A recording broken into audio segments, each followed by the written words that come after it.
Hi అండి, ఎలా ఉన్నారు? బాగున్నారని కోరుకుంటున్నాను. ఈరోజు క్యాబేజీ కర్రీ చేసుకుందామండి. దానికోసము క్యాబేజీని కుడకలు గీకే దాంతో ఈ విధంగా తురుముకోవాలి. చూసారా, ఈ విధంగా తురుముకున్నాను. కావాల్సిన ఇంగ్రీడియంట్స్: ఉల్లిగడ్డ, పచ్చిమిర్చి, కల్యమాకు, ఎల్లిపాయలు, జీలకర్ర, ఆవాలు. గిన్నె పెట్టుకుందాము. పసుపు, గిన్నె వేడెక్కింది, ఆయిల్ వేసుకుందాము. నూనె వేడైంది, ఆవాలు వేసుకుందాము. ఇందులోనే లవంగా దంచి వేసుకున్నాను, రెండు తీసుకున్నాను. జీలకర్ర, ఉల్లిగడ్డ వేసుకుందాం. పచ్చిమిర్చి, కల్యమాకు, ఎల్లిపాయలు.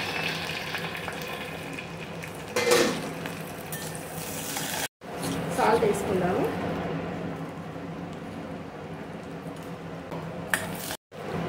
అల్లం వెల్లిగడ్డ పేస్ట్ వేసుకుందాము.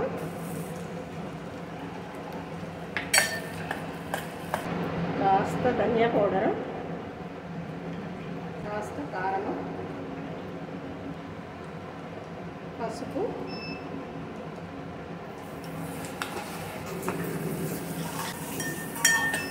ఇప్పుడు క్యాబేజీ వేసుకుందాము.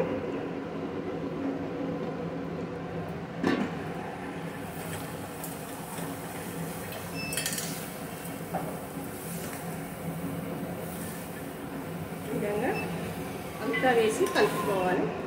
మంచిగా కలుపుకొని కాసేపు ఆవిరి పెట్టుకుందాం. సరిపోతుంది.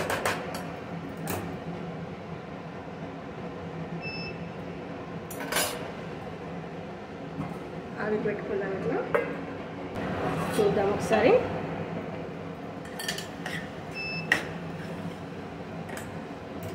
కొంచెం కారం వేసుకుందాము. అప్పుడు వేసుకున్నాము ధనియా పౌడరు, కాస్త ఉప్పు వేసుకుందాము. అప్పుడు వేసినాను కదా, కొంచెం సరిపోతుంది.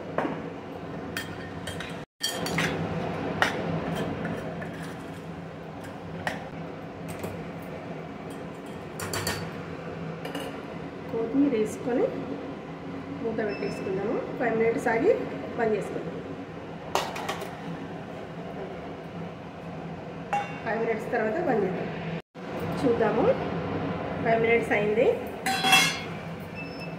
బంద్ చేసుకోవడమే. ఆడిపోతుంది. క్యాబేజీ కూర రెడీ అయిందండి. Cabbage fry, tasty cabbage curry ready. Taste చేద్దాము. క్యాబేజీ కర్రీ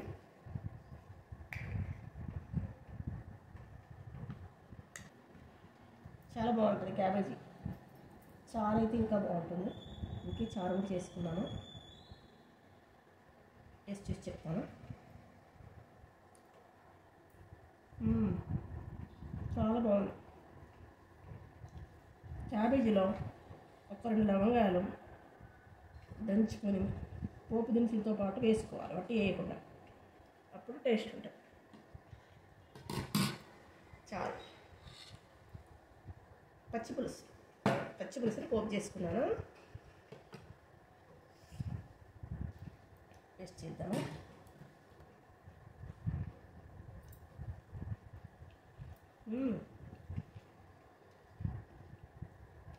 చాలా బాగుంది. క్యాబేజ్ కర్రీని ఈ విధంగా చేసుకోండి.